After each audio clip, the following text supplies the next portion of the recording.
Hey guys, welcome to another episode of Football Masterclass. In this episode, we're gonna look at the tactical analysis in a Champions League game between Liverpool and Athletico Madrid.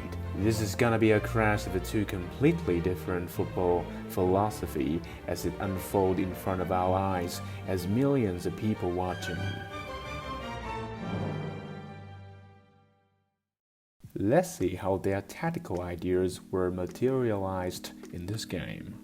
Liverpool laid out their usual offensive formation 4-3-3, but as often seen in this game in their attacking phase of 3-4-3. Coming to Anfield using the same strategy that they deployed in the previous game, Athletico started with the classic 4-4-2 formation, famous for counter-attack ability, but as often seen in this game, forming a bus in front of a block game. Look at how Liverpool penetrated Athletico defensive players. Klopp singled out Lodi to be exploited. The plan is to use Chamberlain and Salah to create an overload, but Chamberlain is gonna be the player to speed down the flank, not Salah as usual. You could see that the triangle of Trent, Chamberlain and Salah crowded both Lodi and Saul. Salah dropped inside to make Lodi confused, which enabled Chamberlain to attack the uncovered area. Also notice that Klopp left a line of Henderson and Virgil van Dijk and Gomez to prevent counterattacks on Atletico Madrid. This is extra precaution from Klopp to prevent the likes of Costa and Felix got hold of the ball. You could see that in this play, Virgil van Dijk tracked Costa like a shadow. This tactical change from Liverpool surely surprised Athletico during the first 15 minutes, as in this play you could see that only Salah could attract both Lodi and Saul, leaving Chamberlain a huge space to run, which in turn forced Thomas to track Chamberlain's run, leaving the central area vulnerable. This intention of exploiting the left flank was quite clear if you look at Liverpool's heat map during the game, which indicates that 70% of the attacking movements aimed at Lodi's territory. Guarding the final third is crucial in defensive tactics. Atletico's two lines of four were compact. During the first half, Costa and Felix often dropped back to provide additional support. Atletico specifically targeted Trent Arnold because of his dangerous crossing range. You can see that in this play, Atletico pressing from Costa often forced Trent to cross from deep, which would be much less dangerous to the box. But forcing Trent to cross from long range could be quite risky, as Simeone counted on the aerial strength coming from his CBs of Savic and Felipe. But what we're seeing here is that Liverpool often moved into channel and occupied the areas between the lines.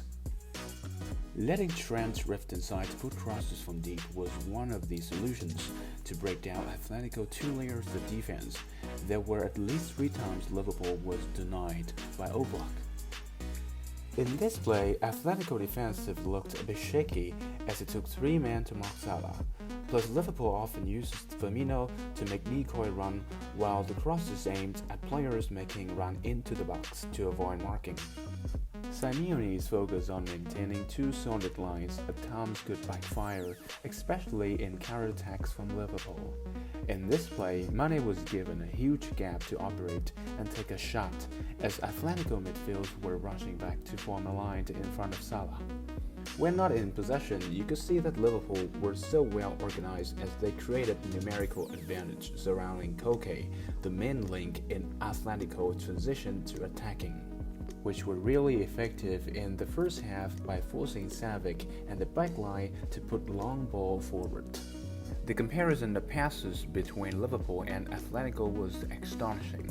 For Atletico, long passes accounted for a large part of the total number of passes, and 76% of them coming from the backline. One key thing that Atletico did so well in the first half is to adapt to block Chamberlain in the half space. Chamberlain is an accomplished shooter. Having him occupy the half space is not something that Simeone wanted. The solution to this problem required Felix or Costa to drop back to mark Trent, while Thomas and Savic were closing in on Chamberlain. Athletico defense was quite impressive despite conceding one goal in the first half, but in their attacking phase, they struggled to inflict a real impact on Adrian's goal. They were forced to attack narrowly and centrally, and it is easier to get back in line to form a low block should they lose possession.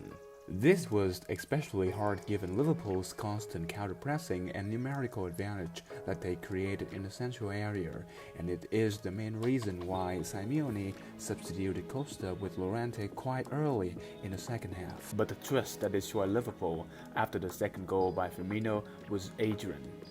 Liverpool has been quite troubled over the years by their goalkeeper except for Alisson. From this play, you could clearly see that he's made a foolish mistake that cost his team the whole game. This is a clinical finish from Llorente, a factor that separated the two teams, as Liverpool was both unlucky and poor at their finishing. After this turning point, all Simeone has to do is to add fuel to his team, with Jimenez to strengthen the defense, which turned into a backup five. Llorente partnered up with Morata up front. Both were fresh and could run without any fatigueness. After the match, people talked about the masterclass of defense that Simeone has set up, but on the other side of a flip coin, Liverpool had an excellent game. But they were crippled by the individual mistakes. As Pep Guardiola once said, "We did everything but win."